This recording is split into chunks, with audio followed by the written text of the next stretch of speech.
Let's catch up with one of the faces and the best college football writers right now. As you heard, Greg Sankey even make some jokes about Ross Dellenger in his opening remarks at the SEC Media Days, but it just gives an idea of the relationships that Dellenger has in the sport and really the access. And he was the one that had the great write-up on the changes that were coming to college sports earlier this week that dropped on Monday. Who knew the shoe was going to drop later the week that Texas and Oklahoma we're going to be, it looks like, joining the league in the Southeastern Conference, and we're able to catch up with Ross Dellenger, who has a very busy morning. We'll get him out of here before 8 o'clock, but want to catch up with him here on the Jordy Culotta Show. Delly, good morning. How are you, buddy? Good morning, Jordy. So bigger story this week, or the biggest story of the week, obviously, Texas and Oklahoma and possibly joining the conference. I was saying earlier in the monologue here when we were talking, that this does not seem if, it seems when this goes down. What do you make of this story and where it's at right now? Yeah, I think it probably is more of a win. It sure feels that way. Big 12 athletic directors and presidents met to discuss the issue last night, and Texas and Oklahoma were not on the call, which is probably a pretty good sign that they've already already made up their mind to exit the league. I think that the Big 12, the rest of the 8 teams are trying to convince or hoping to find ways to convince the presidents of Oklahoma and the presidents of Texas to stay. But it feels like, especially in Texas' case, it feels like they've already made up their mind, and this has been, for weeks, if not months, something that they have dwelled over and come to a conclusion on. Many people have looked at 2025 because of the media rights and the ownership of the Big 12 with those rights. Do you see something happening before that? I do, yeah. I think there's two issues here, or two paths that they can go on. They can pay a penalty to get out of the contract, from what I understand. They have lawyers and they have law firms already kind of working on things legally to try to be able to get out of this early, pay a penalty, and get free of it. I guess conceivably as soon as next year. I would not expect that Texas and Oklahoma, the kickoff of next season, will be in the SEC, but I could see in 2022 or 2023 maybe it happening. But if for some reason the Big 12 does not accept the penalty, they can find legal avenues to hold Texas and Oklahoma in the league. However, that would pose real issues, I think. First of all, you have 2 lame duck schools that would be competing for 4 seasons, and then that also hampers the Big 12's ability to rebuild, to add teams, right? And stuff. So I think that I don't know. It would surprise me if this lasted to 2025. If they stayed in the Big 12 that long.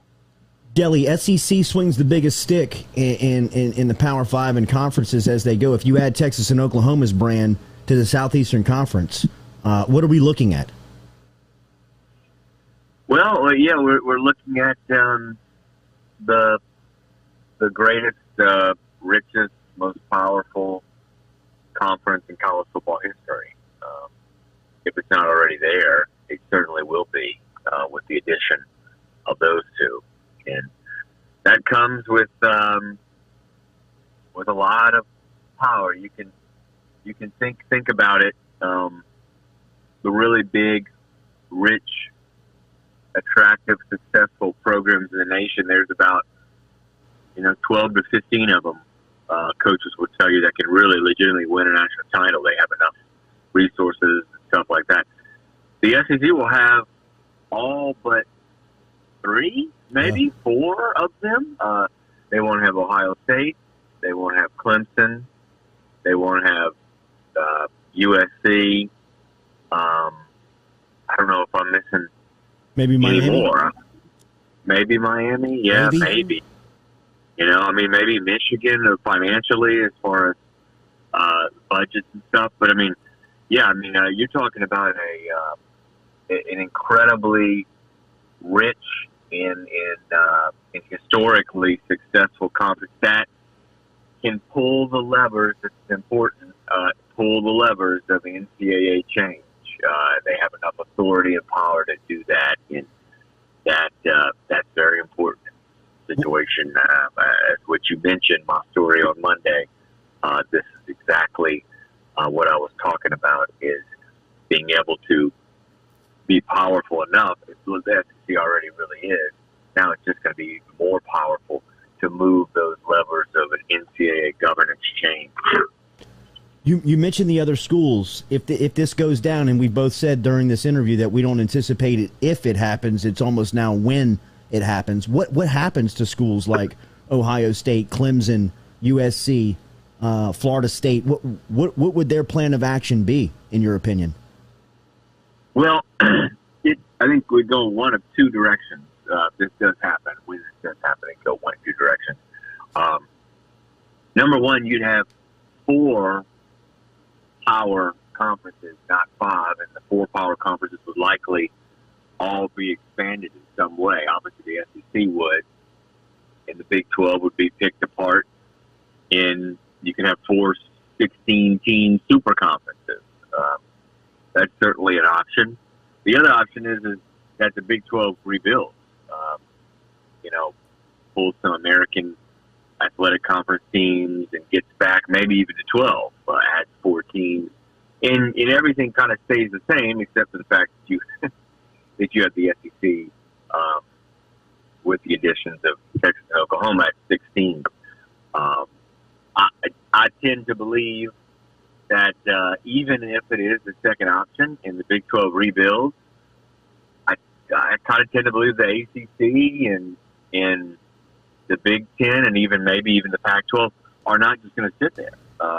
Texas and Oklahoma have gotten, or the SEC would have gotten Texas and Oklahoma, and like I said, it would have been so powerful. Some of these conferences would try to, if they can, increase, and get new brands. I think a good example is Notre Dame joining, ACC wanting to join. Notre Dame is joining the ACC.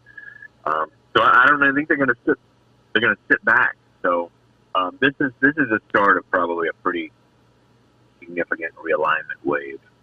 Before the realignment even happens, the SEC has to vote on it. Each team in the conference has to vote. Is there a scenario where they get enough votes where this thing is nulled before it even starts?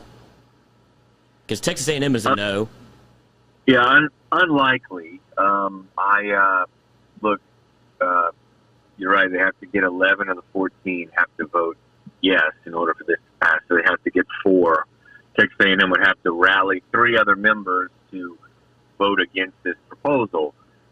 You might ask yourself, why the heck Mississippi State or Arkansas? Arkansas? Why they would be for this?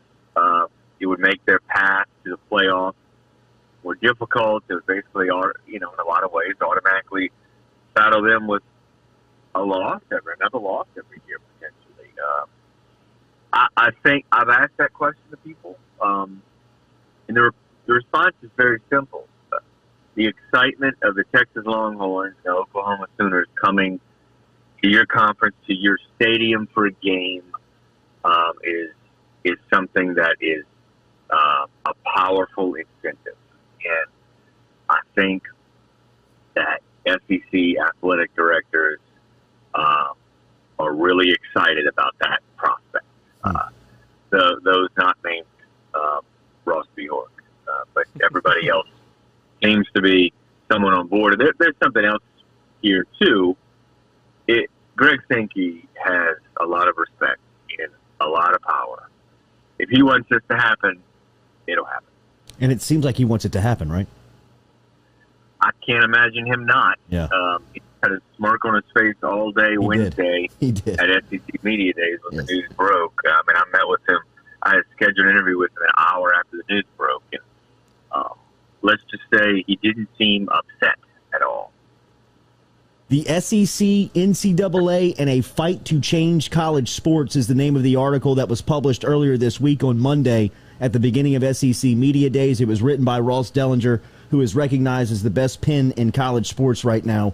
Get over to SI.com and check out his latest work. We appreciate his time here on this Friday morning. I know he is crunched in between interviews and squeezing us in here at the end of the 7 o'clock hour. We very much appreciate it. Have a great weekend, Delly.